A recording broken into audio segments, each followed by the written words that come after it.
Hello and welcome to the Celtic Down Under podcast. I'm your host Jared, and joining me tonight we have Liam and Sean. How are you, Liam? Yep, good. Thanks, Jared. It's pretty cold up here in Japan, and hello to anybody who hasn't heard us before on this weekend event. Great pleasure to be here for a great cause, and looking forward to having some good Celtic chat. And how are you, Uh, Sean? yeah, I was sweating my nips off today. I was out it's in the mid 30s here. I was out at the park with my daughter at a Perth Celtic Supporters Club event. They had the sausage sizzle on, they call it over here. So it was a good day. Yeah. Yeah, there was some nice pictures put up in their CSC's Facebook group. So if anyone wants to check that out, have a look at the Perth Celtic Supporters Group Club on Facebook.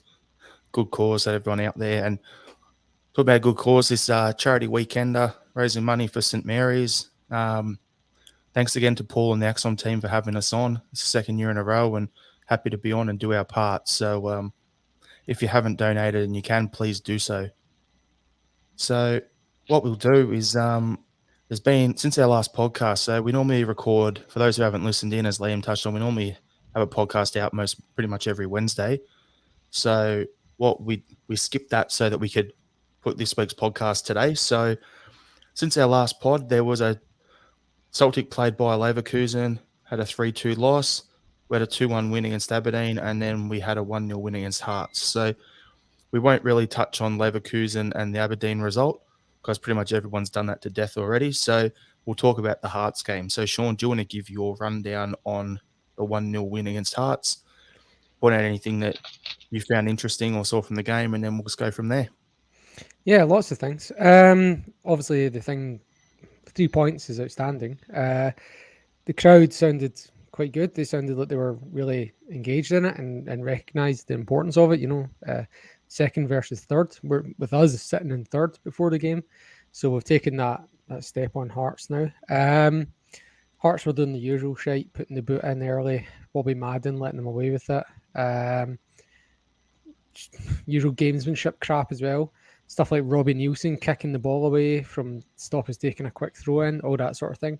But we were something that stood out early in the game was that we were absolutely frantic. Like the players were at stupid pace. Like I wasn't even watching the Celtic TV broadcast. I was watching the KO one, which I think comes off Sky. And like they couldn't even get the replays in. Like they were cutting to a replay and then cutting off before they even got to it because Celtic were taking the corners so quickly or throwing so quickly. So it kind of felt almost inevitable that somebody was going to pull a hamstring. And yeah, there was Jota going off at the same time as Stephen Welsh, putting us down to why is Near Beaton coming on at centre back and not Liam Scales? I don't know. But that's what it is. And I think our two centre backs are actually having a great game, defence wise. But one thing that still drives me nuts is having Starfelt, who cannot use his left foot in any way, shape, or form, over on the left of the two centre backs. Like it just slows the game down in possession. Like seriously slows it down. Yeah, a few more things. Do you guys want to come in before I go on to those? No, I was just going to say that it was a good win in a difficult circumstance. That taking the Hearts game and the Aberdeen game together, I really like the fact that Celtic are in a position now where we can not play particularly well and still get the win, which is a big step up from last season when I reckon we would have either drawn or lost possibly both of those games at this point last season. The progress is clearly there to see that Ange has got us playing really fantastic football, but he's also got us grinding out results where we have to as well. And you need both of those elements to win a championship. Well, touching on what you just said there, Liam, and what Sean said earlier, was frantic pace early, but we got that goal. And then you're saying Ange's team's grinding out results. The game slowed down in the second half. So that's, to me, that's a perfect summary of what the two of you have just said there. It was flat out early on, but then it would slow down. And Sean Wee said, why'd Bitton come on instead of Scales? Well, Scales wasn't on the bench. So there's your answer. No, I know. I mean, why Scales not on the bench? I guess is the extension of that question. Exactly. But yeah, it was a weird game for me. Like I thought it was. I wasn't sure if I was watching football or rugby, but didn't expect any different there. Anyone who listened to the after match live one from Paul and Laura on Acsom channel, they would have seen Paul. He made a really good point about it's not a conspiracy. It's actually poor refereeing. Yeah. The fact that there was so many fouls, and it was the same in the Livingston game where we have so much possession. The foul count is all over the place, and they get the only booking of the game I think was Montgomery off the top of my head, if I remember right. Yeah, But that they had was 7 fouls to half ridiculous. time. Like that was absolutely shambolic refereeing. But yeah, back to what you had a few more things you wanted to say, Sean. Yeah, talking about the bookings, there was one where the boy went through the back of God, who even was it? Was it Juranovic? I can't remember now. But it's like a slide tackle from behind, and it's like, yep, just free kick, you know. Just to talk them to. And then like we were actually a little bit lucky to not concede a goal in the second half. Yeah, they should have scored from that free header. That was the one standout piece of poor defending in the whole game. Was that guy just got a free run, Stephen Kingsley, and then just fluffed it. And then the one where Montgomery gets fouled and they almost score in the counter attack. That was the worst decision of all from the referee. But I actually felt like even the goal, I thought it was offside. I don't know what you guys thought. I should First probably look, say, yeah, I agree with you. yeah. Second and third look, I still thought it was offside, but there was enough, like, if seed of doubt there in that depends on the camera angle. If you had VAR set up, like a lot of people are talking about, where they have cameras on the posts, they have cameras in the corners, they have them along the sideline. If they had that, and they were able to look at the one from the corner, it'll look onside by a mile. So it all depends on camera angle. Yeah, but you've also got the lines on the pitch. But yeah, Yeah. I felt like even before that goal, there was a couple of marginal ones that the linesman hadn't flagged. So I actually felt we were getting the benefit of the doubt before that, which is interesting because we've got Kyogo who's always playing like, they're playing, that's the system we're playing. And the reason why Robbie Keane left and didn't come back was because he was getting flagged for them. So it's like, That's maybe Andrew's there's, system. The striker's always offside. They get offside behind the centre backs. The ball goes wide. Then if the winger or the fullback in this instance cuts the ball back, plays him back onside, there's no defenders there to stop him tapping it in. The guy Bessart Barisha in the A-League made a career out of that at Brisbane Roar under Ange. So exactly what we're seeing now, except Kyogo's a hell of a lot better. yeah, I think I'd like to see us go to the system that they do in most major leagues now, which is the officials let it play out and then and then they'll flag it or go to VAR or whatever at that point. If it's obvious they flag it, but if it's touch and go, they play the advantage, see what happens, and then they'll go and review it. They pretty much let everything go now, as far as it is, unless it's like literally meters. Like if there's clear daylight, they'll flag it, but otherwise, like they let a lot go now, even if it seems really obvious. What was the game I was watching? I can't remember now, but I was like, the guy was like, there wasn't clear daylight, but he was pretty clearly offside, and they let it play out. I was like, yeah. The funny thing, Sean, though, is it gives us guys on podcasts and people in the office around the water cooler, it gives them something to talk about. That's the one thing with football that referees and the decisions that your team gets and doesn't get has always been there. That's the one thing. And even VAR doesn't change that because we've got it over here in Australia in the A-League. And the VAR over here, it doesn't matter that you've got it. It's how it's implemented. And if you've got like incompetent referees on the pitch end up in the VAR box reviewing things like you currently have at the moment, then it's not going to make much difference. If you've got Bobby Madden on the pitch, but then you've got, I don't know, Willie Collum in the box, for instance, how do you think that's going to play out? Yeah, I mean that's the thing I've always said about VAR, which I've had debates with people about this online, particularly amongst Scottish football fans where we don't have VAR yet. It's not this magical silver bullet that's going to cure depending on whether you perceive it as incompetence or corruption amongst referees in Scotland.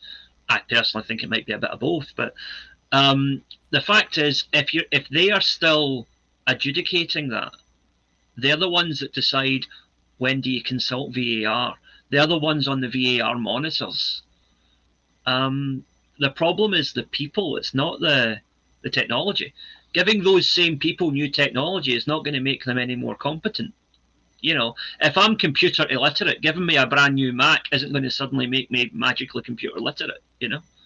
And if you're a bad referee, giving you a VAR screen is not going to make you a better referee.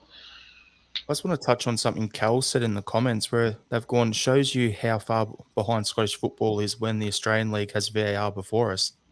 Now, we've had it for that ages. comment, Australia was actually the test league from FIFA for VAR. So we actually had it before it was even rolled out anywhere. So we've had VAR over here now, I think, for a good 5 years plus. So somewhat like that, so it's interesting just to see the way it's evolved and everything. The first 2 years it was out here, it was an absolute nightmare. So if Scotland had the same system that we had when it was first implemented here in Australia, I'd rather keep the status quo.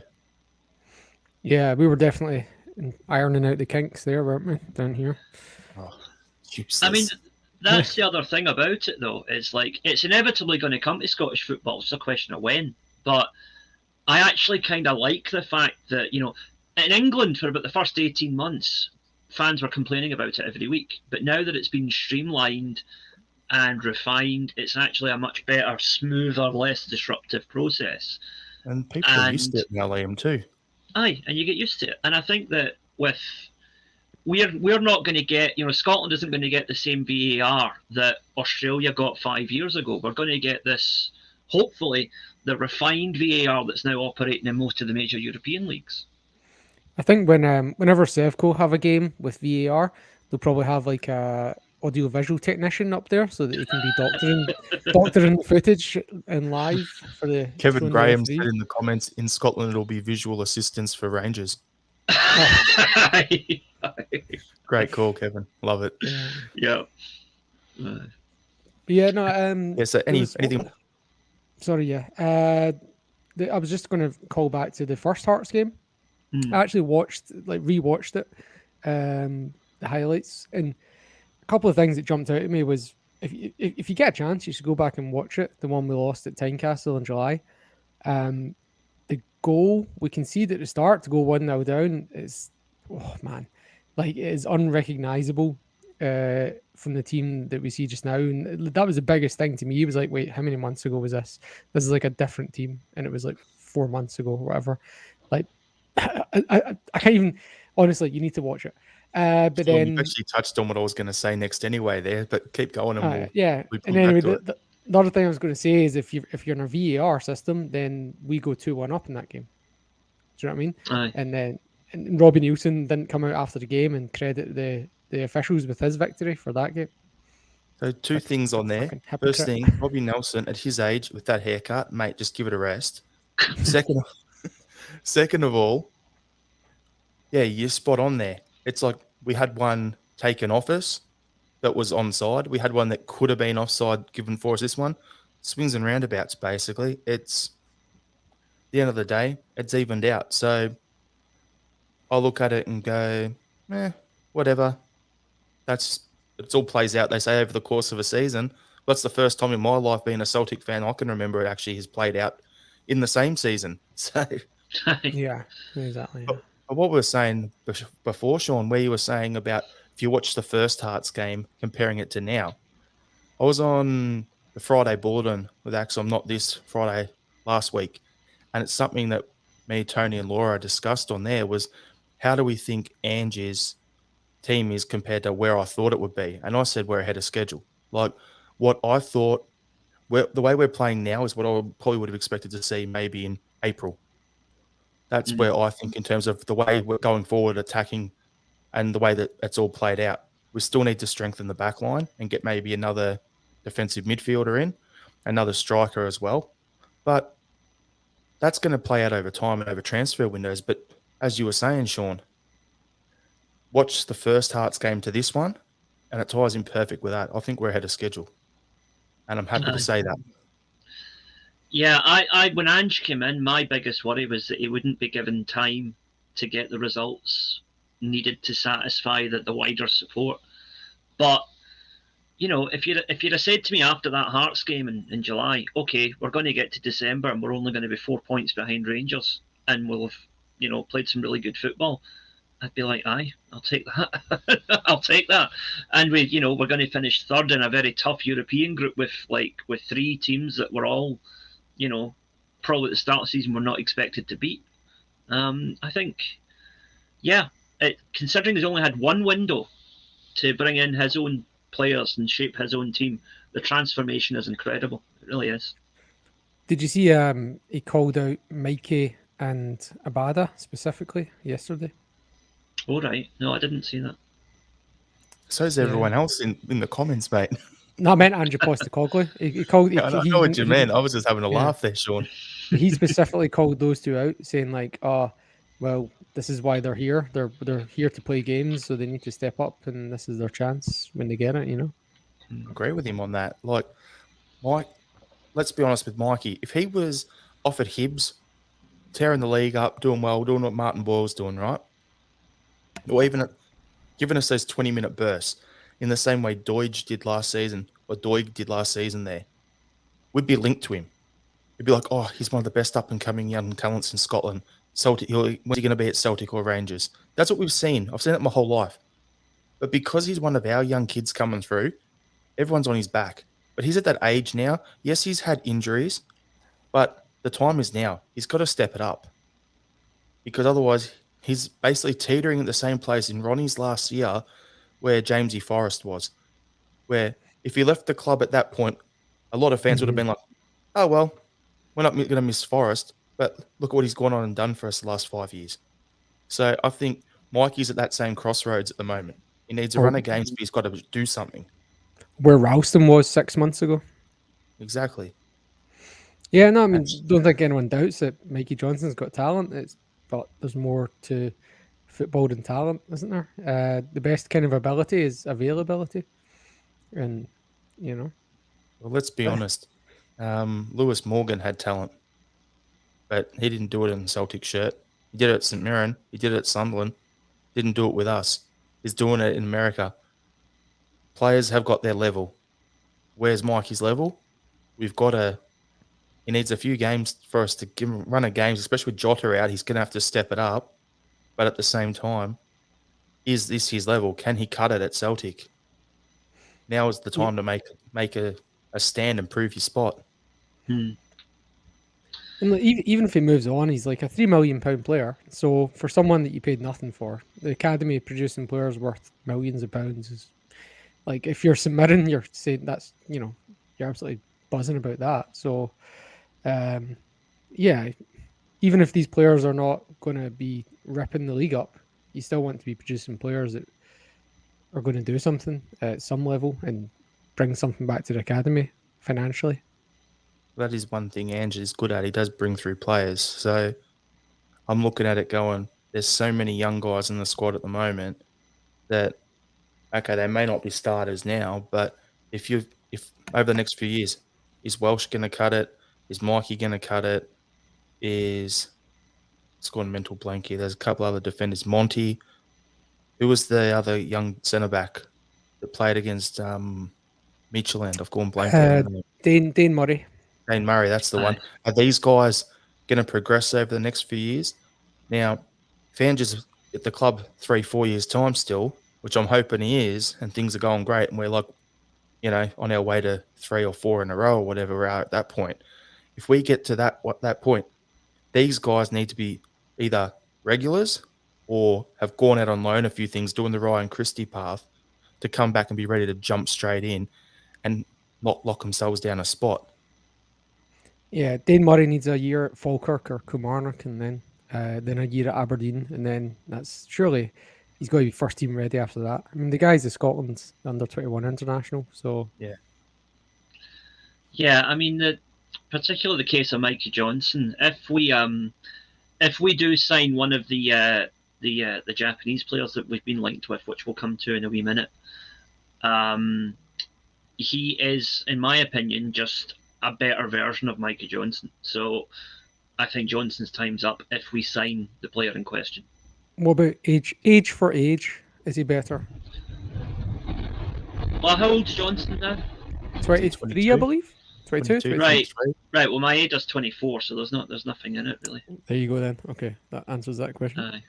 So then we'll jump to that now, Liam. Then so we had on the run sheet we had Dazen Maeda. The latest update is apparently it's going to be about a £3 million transfer.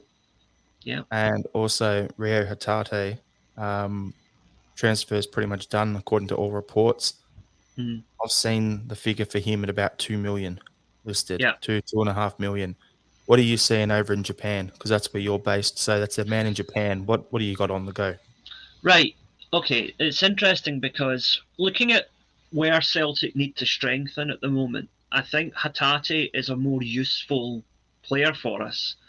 But Maeda, having seen him in the flesh, because he used to play for my local team over here, is a guy that excites me more as a player. He's more of a, if you want to use the cliche, a guy who plays the Celtic way, you know.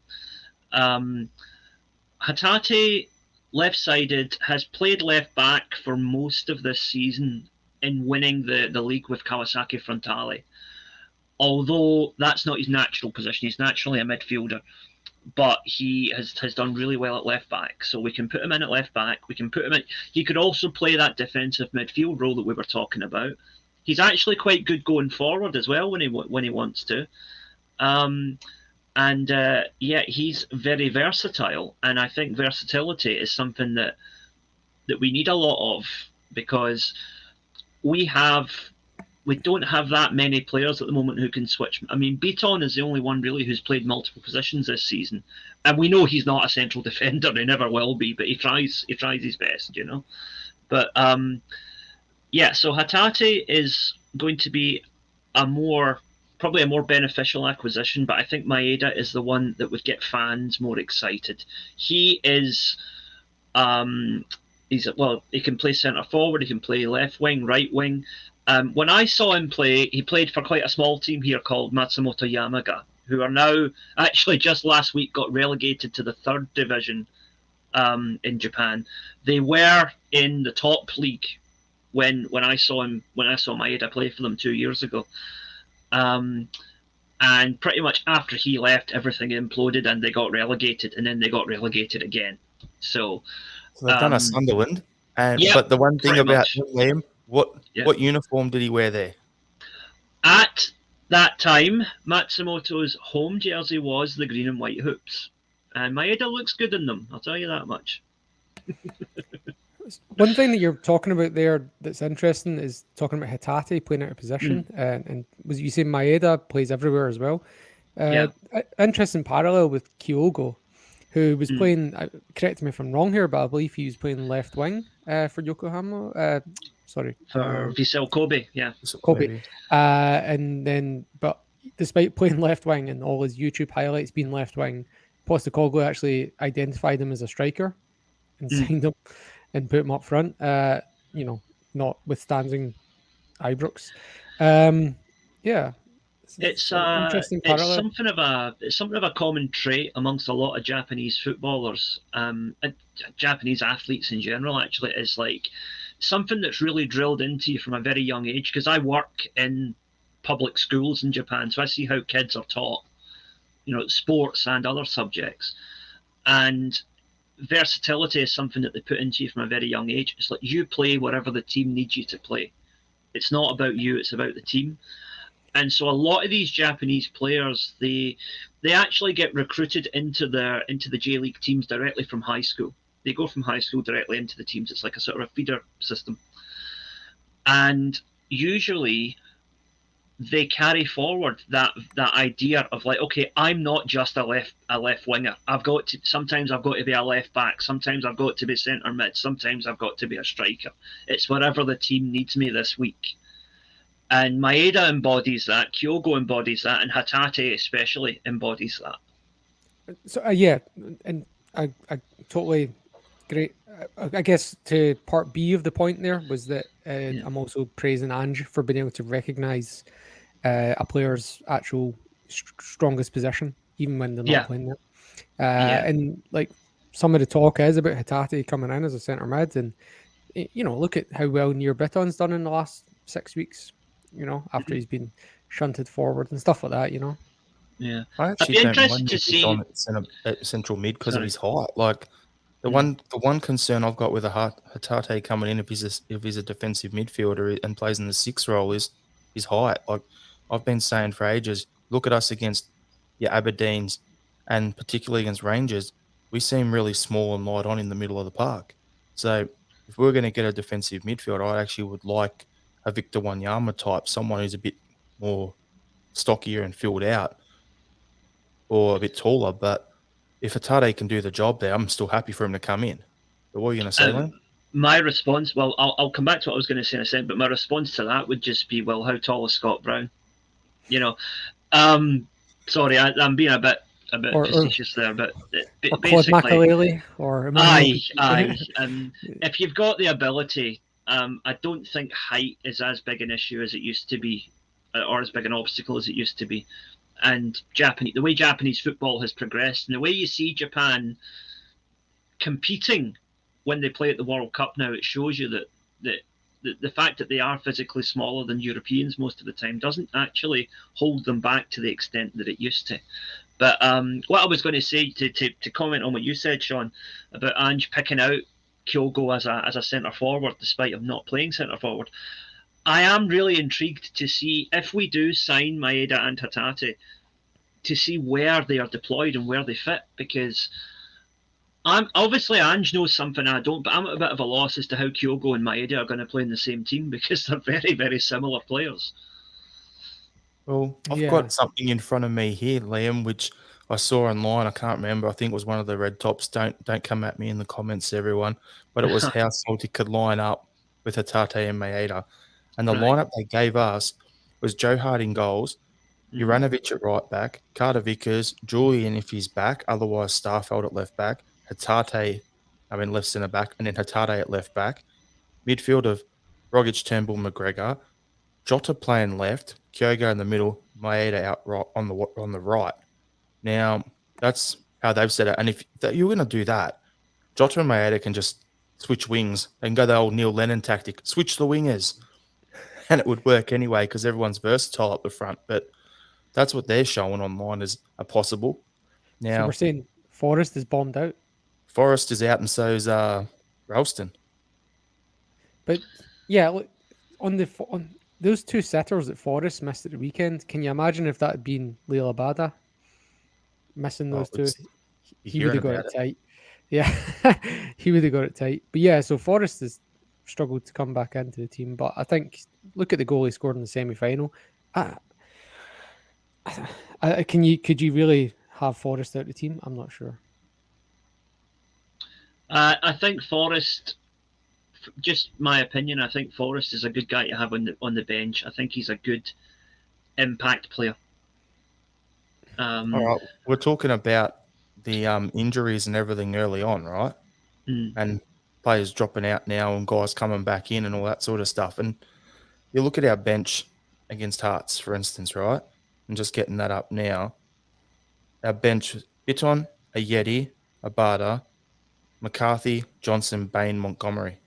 So I look at that and go, all right, if you've got, I'll say, a Bada on the bench and you've got Forrest on the bench, or if you've got Maeda on the bench, well, you've got options. Realistically, a Jetty would then drop out of the squad. Great, fine, that's good. But then it would at least give us some options and game changes off the bench, which is what we don't really have at the moment, especially with the current injuries. Jota goes out, you start Mikey. What options do you have? Who's going to come off the bench and change things for you? Yeah. I don't know. We don't have much. I guess the answer is there's no one. Yeah, man. And look, there are 2 of our best players this year are both not even our players. They're both loan players. So that's also a concern. And some of the numbers that are getting bounced about say that it's going to be the vast majority of our transfer budget. Try to get those 2 to stay. Well, you've just touched on the next topic I was going to throw to there, Sean. It's a perfect little segue. Good job. So, yeah, Cameron Carter-Vickers. It said that he's He's said that he's keen on a permanent transfer to Celtic. All along, the talk was, $1 million, £1.5 million, maybe £2 million. And all of a sudden, it comes out that it's a £10 million transfer, which is more than our club record. Are you having a laugh? Like, if it was, that come from? I don't know. It was reported everywhere. Yeah, I don't know how they. It's so random. Like, how were they so wrong before or now? Which one was? Yeah, I know. Do you know what I mean? I look at it and go, $6.5 million for Jota. Great. Okay, do it. Because if we got the option, sign him up. And even if we do a Jack Hendry, sign him and flip him and sell him for 13, 14 million to one of those other clubs that's apparently rumoured to like him. It's great business for the club, as much as I'd want him to stay. But 10 million for Carter Vickers, yeah, he's 23 or something like that. You'd have him for a few years, but I think he's good in our league in Europe. There's still question marks there for him.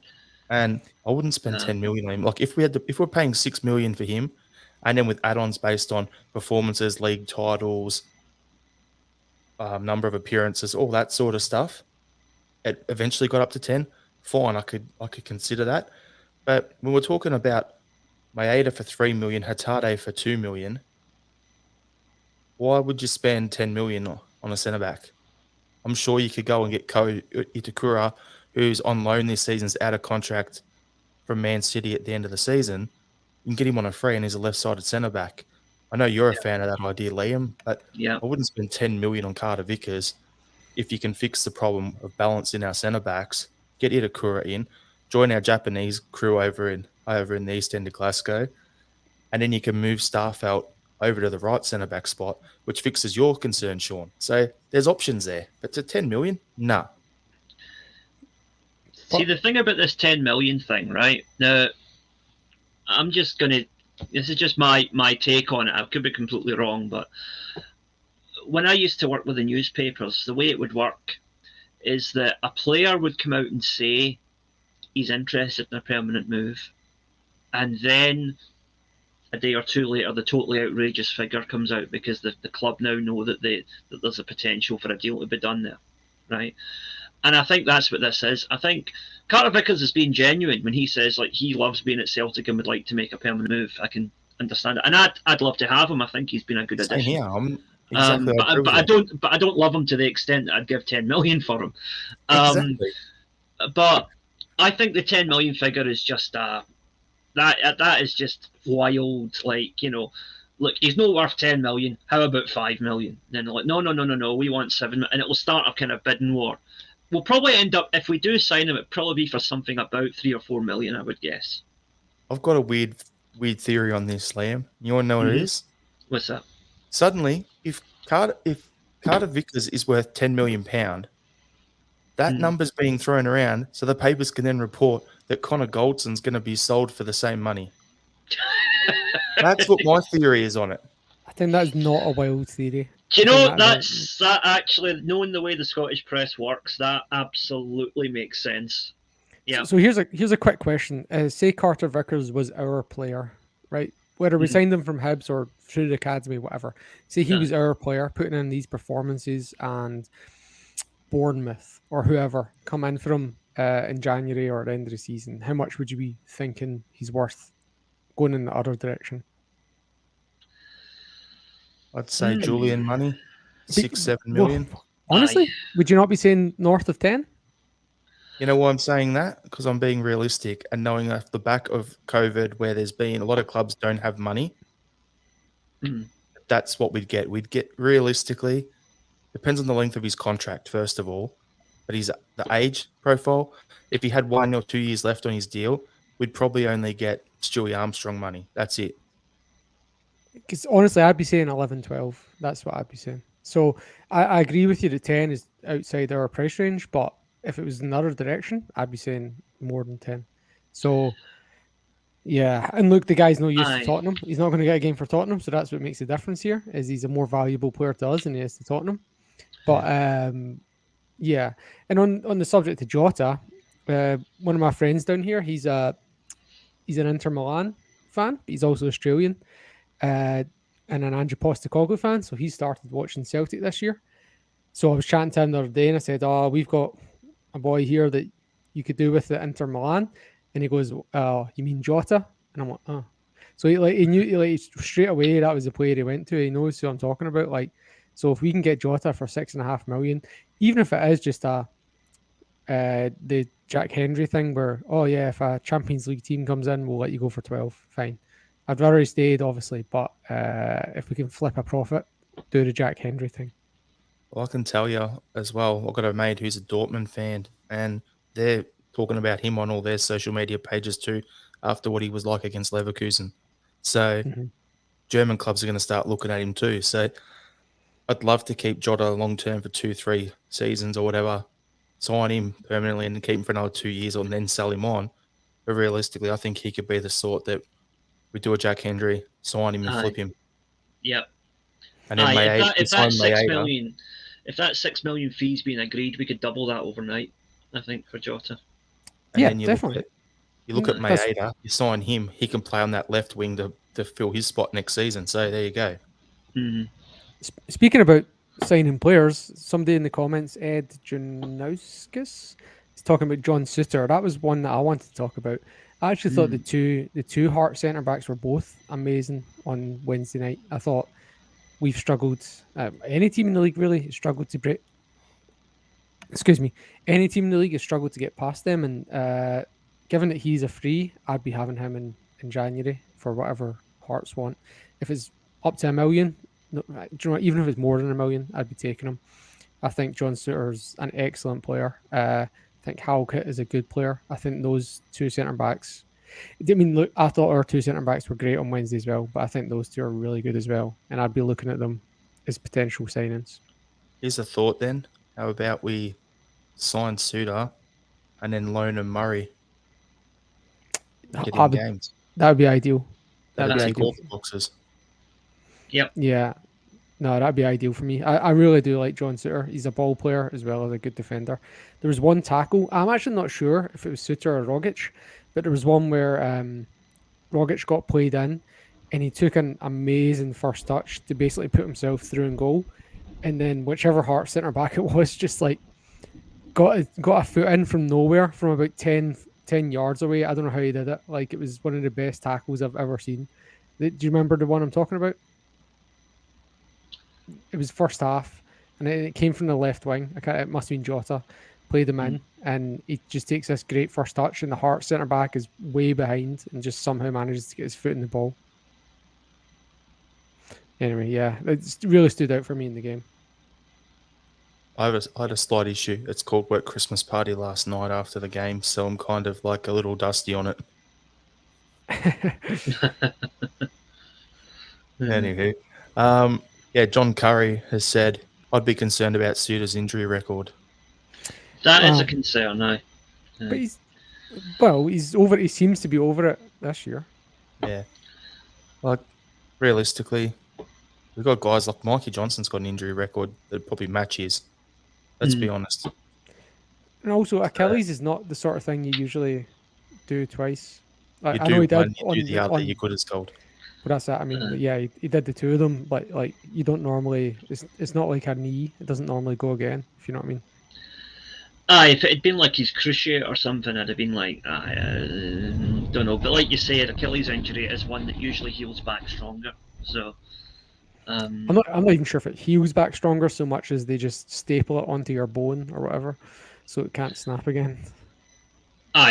Sorry. What I mean is, like, it's not one of those ones that's going to keep coming back again and again, is it? You know? No, not usually. No. Yeah. So, you've got anything else? Any other things you want to add to the Carter Vickers or any other centre backs you reckon we should be looking at? Is there anyone in Japan, Liam? No, not at the moment. Big strapping centre halves are a bit thin on the ground here, as you might imagine. Not even any crazy Serbs over there, or any Norwegians and Swedish guys over there, or anything like that, or Brazilians. Not at the moment. No, I mean, the thing is that the Japanese league is it just finished. Well, the championship just finished last week, and the cup is now being played out. So we're in the kind of last stretches of the season. So any Japanese players that we're linked with now if we're going to sign any, those will be the ones that we're going to sign. I don't think anyone else is going to emerge in the last 2 weeks of the season. Yeah, there's no big centre backs over here. I think it cut it at Celtic. I keep bringing him up though. Trent Sainsbury, get him in. Nah, the Australian League is the best team would probably beat Hearts, but would lose to Celtic or Rangers, and then the worst team would be Falkirk level, and that's all in the top flight. Yep. So there's not much to pick from over here. Yep. Exactly. I've always said like the top 4 or 5 teams over here would probably be anywhere from say 4th down in the Scottish League. So yeah, it'll be interesting. And the young players get picked off pretty quickly as well. We had that winger. I forgot his name now, but he went off to Germany. The one at Perth. Oh my god, his name's gone out of my head now. He could make it. Was it? Italiano, yeah, Jacob Italiano. He could actually make it, but he's in the Perth Glory team at 16 and he's gone by 18. So like, there was only one player in the Australian League I wanted Celtic to sign, which was he's just ended up over here at Melbourne Victory from Perth. There was that winger. He was injured last year. And another mental blank. But yeah, it's there's not a lot. There's not a lot over here. There's good young. There's some good young kids out there at like Melbourne City and trying to remember the guy's name. We've got Daniel Sturridge here in Perth. I went to the first game the other week and all the supporters were just like Sturridge. It was, and look, the guy just came off the plane. It was pretty bad. Like he came on and did a step over, had 4 touches, and I was like, "Yep, money well spent." Yeah, maybe he'll come good, but not yet. All right, so we'll just jump on to the next thing. We'll just got to crack on a bit here. So, Scottish Cup draw. We're playing Alloa Athletic. Liam, your thoughts on the draw and who their manager is? Who is their manager? It's Barry Ferguson. Oh, right. Okay.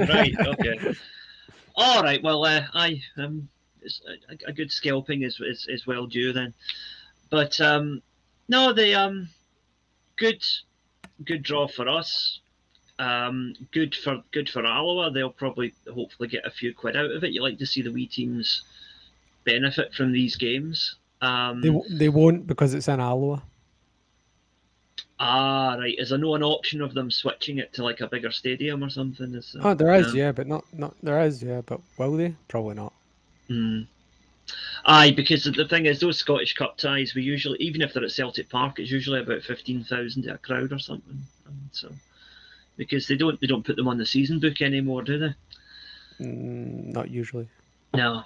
No, it's just, it's another game we need to play. It's a game we need to win. I hope it's a game that we take seriously because the Cup, to me, is an important part of the season. So let's make sure that we get the job done.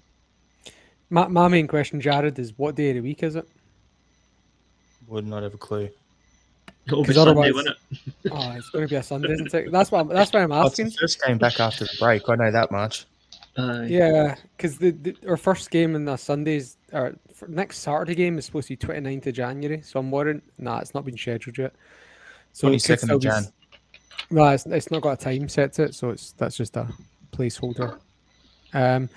But yeah, so we could be going up to 29th of Jan without any flipping Saturday games, which is a fucking nightmare over here. Can't have a drink. Yeah. 5 classes on a Monday. I could do without these late night Sunday games. Really could do without them. I know. Oh. All right. So next thing we just wanted to quickly talk about. There was the talk earlier in the week. Gavin Strachan was offered the opportunity to become Hartlepool United manager. Apparently he rejected it. Now that ties into the next thing I wanted to discuss there, which was there's also, first of all, we'll talk about that. Gavin Strachan. Are you happy him and the laptop are staying, or do you think, would you have cared if he left? What's your thoughts, Sean? I have no... Look, we've been playing well in the last few months, and given how we played last year, I'm not going to give Strachan the credit for that but I can also use it in mitigation of what happened last year, because Strachan got a lot of the blame for what happened last year, and given how well we've been doing recently, it's like, well, maybe it wasn't Strachan's fault then. I'm surprised that he chose to stay. If I'm a manager job at any level is surely something that you should be going for, but either way, he stayed. So yeah, I don't know why. Why would he, does he know something about Hartlepool that like they're a basket case or something, like not to do it? Honestly, I don't feel strongly. I don't feel happy that he stayed, but also, yeah, I don't think I'd been upset if he left. Pretty neutral on it, I think. You just don't really have a viewpoint because you wouldn't have cared either way. Let's be honest. There it is. Oh look, if they'd been coming in like May, I would have like got a flight over and driven them down to Hartlepool. But now I've raised my expectations and an appreciation of Strachan to a neutral level. I think though the fact that he's chosen to stay, and obviously he's had discussions with the club and they've said they see a role for him long term. That means that Ange has obviously found a use for him. I'm still not sure exactly what he does with that laptop, but whatever it is, clearly Ange has found a use for it. So I think that's a good thing, because if, as the media were trying to suggest during the summer, and we don't know if it's true or not because we're not inside Celtic, people were saying that Ange wasn't allowed to appoint his own staff. He was told he had to have Strachan and Kennedy as his backroom team. But, if that were true, I think Ange would have said, well, if he wants to go to Hartlepool, get him out the door and I'll get the guy I want in. But this would suggest to me that Ange is quite happy to keep Strachan around. So obviously he's found a use for him. I would say that the two of them are taking direction from Postecoglou, and basically he's telling them what to do and they're doing it. Is my He's the boss at the end of the day, and if they don't like it, you either get on board or you get out the door. It's that simple. So yeah, I think more than anything, it's actually good to see. And don't hate me, I'm not a massive John Kennedy fan, but it's good to actually see him showing signs of life on the bench, like getting up and yelling out instructions to players, and they come off giving guys 5, giving them a hug, or, celebrating goals and actually smiling. It's good to see that. Last year, it was just him sitting there just leering, all these little, looks out the side of the eyes and all these weird cameras. The body language experts come out, and it's good to see him back doing similar stuff that he used to do under Brendan Rodgers. I think that maybe there was a personality clash there between him and Lennon. Who knows what goes on behind the scenes? But in terms of Strachan, is his old man still doing some consultancy work for the club? No, he's finished now. It was a 3-month thing. Okay, well there goes that idea. I was going to say, he went and rung his old man and said, "I've been offered this. You going to look after me, or am I going?" Yeah, well, he'll know what his dad has recommended to the club, so Yeah. that I'm sure that would have came into his thinking. I don't know. I just think it's good that he's happy at Celtic and Celtic are happy with him, which shows that both parties are headed in the right direction. I think that's just all you can really conclude from it. So in the comments, you've got Peter Caliero has said, any chance of getting John Suter's younger brother Harry in the next window? Didn't Now, he just? Yeah. It'd be great, out of our price range, and apparently I think he's been linked to Everton, if what I've heard is correct. Didn't he just do his ACL in the last? Yeah, he's out for 12 months anyway. Yeah. That's what I was So going to say. he was being linked with Everton, and then he's out for 12 months. So yeah, but we won't be getting him in this window anyway. Maybe at a later date. Yeah, now that he's an Australian international, he's getting. But that was how he got injured, playing for Australia. Yeah. So now there's another comment here saying, do you not listen to Ange when he speaks? He's happy with them, so leave it at that. Why create all the negativity that shouldn't exist? You must be struggling for topics. No, we're not struggling for topics, Facebook user. The reason we discussed that is to tie into the next topic, which is John Hutchison has released at the end of his contract by Yokohama F. Marinos at the end of their season. he was Ange's number 2 there before Ange come to Celtic. The reason we just discussed the other assistant coaches is because in the Australian media, we're seeing rumours of Hutchison being linked to coming into Celtic either this window or at the end of the season. So that's why we've just discussed what we've done, so we can come into this topic. So yeah, I just wanted to touch on that. Now, Liam, he was coaching in Japan. Mm. What do you know of the guy? Not much, I'll be honest, because obviously I think Kevin Muscat is the manager at Yokohama now. Yeah. And Yokohama have not done particularly well since Ange left. They've become a kind of an also-ran in terms of challenging for the league. I mean, Kawasaki absolutely ran away with it this season. They were on top of everything. But it depends on which newspaper you read over here. Either they decided he decided not to continue there, or he was released from his contract, i.e., he was fired. So I'm not really sure which one to go with. I've got something right here in front of me, Liam, that says it'll be interesting to see what move Hutchison makes, as his contract won't be renewed by Marinos next season under the manager Kevin Muscat. So it looks like Muskie has gone, yeah, let's you can go, because I know those two didn't get along over here in the A-League. All right. Okay.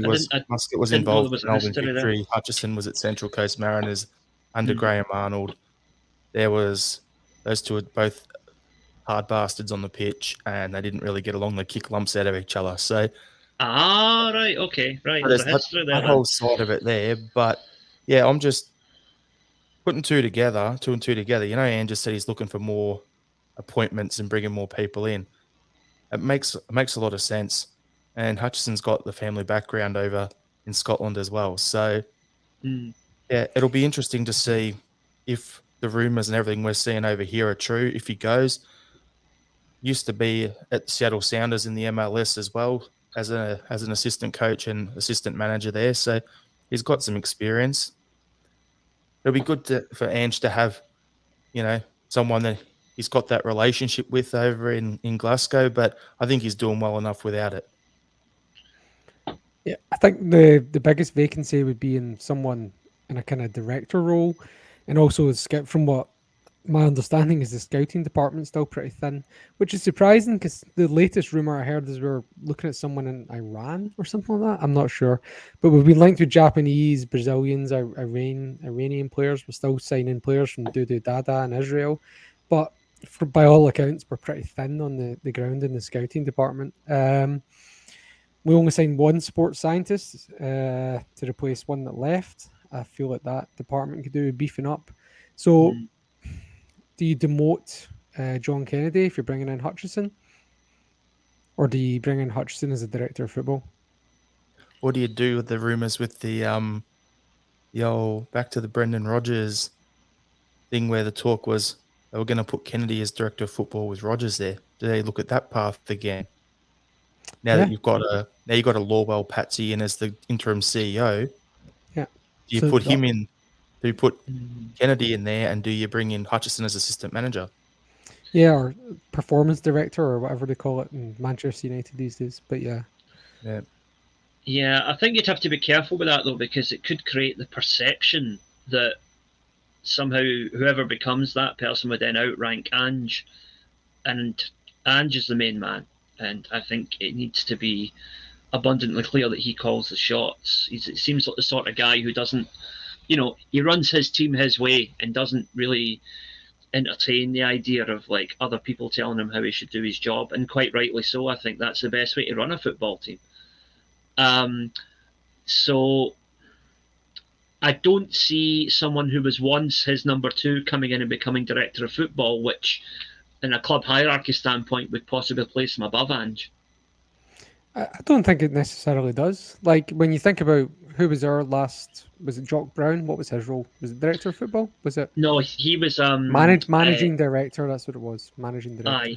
Aye. And nobody saw him as having a higher rank than the managers who were the head coaches or whatever you call it. Except Jock Brown, maybe he probably did. Yeah, maybe. But I think as long as you have a compartmentalization of duties, I think it's fine. It can work. You just need to be very clear in advance. Yeah. Yeah, 100%. So we've got the game against Dundee United tomorrow. So, Liam, what are you hoping to see from the game? What starting lineup do you think we'll see? I hope that we. Well, first of all, I hope we win because I think we saw that they gave the old Forces of Darkness a tough game up there earlier in the season. So they beat them. That's what I mean. So it's not an easy place to go. But I think it could be the same as the Hearts game. I think it could be 1 or 2-0 to Celtic. I think we'll edge it, but it will be a tricky one. I hope that we can get ahead in the game quite early and maybe take Kyogo off after an hour or so because he's looking a wee bit tired lately. And, hopefully if we can bring in more forwards in January, we can look at resting him for a game or two. Because what you got to remember as well is we're getting to the point now where he played 2/3 of the season in Japan, then played for us. So he's basically been playing football non-stop since February. And that's going to take a toll at some point, even someone who's got as much energy as he has. Yeah, so realistically, he'd be coming to the end of his season, as you're saying there, Liam. So we've got to rotate. And does that mean bringing in Maeda will give us options? Yes. Does that mean we're going to see Giakoumakis? Hopefully. So there's going to be options there. But yeah, for the game against Dundee United, I think injuries are going to stretch our depth. So realistically, what I'd love to see, I've mentioned him a few times. Let's go back to the invincible treble season. Let's get out there and just get 2 or 3 goals up in the first 30 minutes and then go to cruise control the rest of the way. Ideally, that'd be perfect world. Yeah, I think you're being very ambitious there, Jared. Hey, I've got to be positive. Yeah, but we're under orders from Facebook user to only be positive, apparently. We drew 1-1. It's a Japan shirt, not a blue shirt. I'll just make that clear. Okay. Yeah. but we drew 1-1 with them at Celtic Park. They've got the second best defensive record in the league. They only lost to Motherwell the other night because of that Tony Watt worldie of a goal. They've just appointed their centre back as their new club captain. They're really much an identity built around their defence, and they also get goals at set pieces, which is probably our weakest area of defending. I'd be very happy with a 1 each, but I can see this being a banana skin. They've impressed me every time I've seen them this season, Dundee United, to be fair. Yeah. Same here. I still think we'll win, but like I say, I think it'll be another tight one. I'm thinking 2-0 or 3-1. Ideally, I'd love for us to get those 3 early goals and just cruise, but yeah, I don't know. I think it'll be a 2-goal margin. We'll get it, but I think we'll grab one early, we'll grab one late, get the margin. We'll never do that at Pittodrie, really. The three early goals. Yeah, of course. Or Easter Road, but then we don't do it at Dundee. Yeah, I'm hoping it's a good game because, as you say, they are really backs to the wall. They're not backs to the wall, but they're really a tough team to break down, and they are full of gamesmanship as well. They will slow the game down. They will. What's your man's name in centre mid? He always goes down easy. I forgot his name. Peter Pollitt. Watch out for him diving. I guarantee you, he's going to go down when at least 4 or 5 fouls from going down easy. Is that the guy who goes out and assaults people in Glasgow and gets arrested allegedly, or is that the guy who goes swimming with Mackay Stevens? No, was that not Patton? I'm not sure. I'm not. It's Patton. There you go. See, yeah, I'm not quite there. Yeah. All right. So what we'll do is we'll start to wrap up the pod. Thanks everyone for tuning in. If you can, please give a donation to the link beneath here for St Mary's. It's a really valuable cause and something close to Celtic's heart, considering the history with the club. So, final thoughts, Liam? Final thoughts. Yeah, look, first of all, thanks to Acsom for arranging this, and everybody, if you've got a couple of quid, however small it might be, please just chuck it in the pot. You know, St Mary's is a great cause to support, one that is integral to the history of Celtic, in which the club themselves should be doing more to support. Secondly, I would just like to thank everybody who's been in touch in the last couple of weeks. I got married a couple of weeks ago, and messages of support literally from all over the world for me and my wife. So she doesn't do the social media thing, so on her behalf, I'd like to say thanks everybody for all your kind words in the last couple of weeks. Much appreciated. Yep, just a quick shout out to John. And sorry, congratulations, Liam, while we're on it. But yeah, quick shout out to John, who's over in Scotland, can't be with us tonight, who's visiting Scotland for a family bereavement and has also contracted COVID while he's there, I believe. He's quite poorly at the moment, so couldn't join us tonight. But yep, hope you're okay, John. Hail, Get well soon, John. Hail, hail. Hail, hail.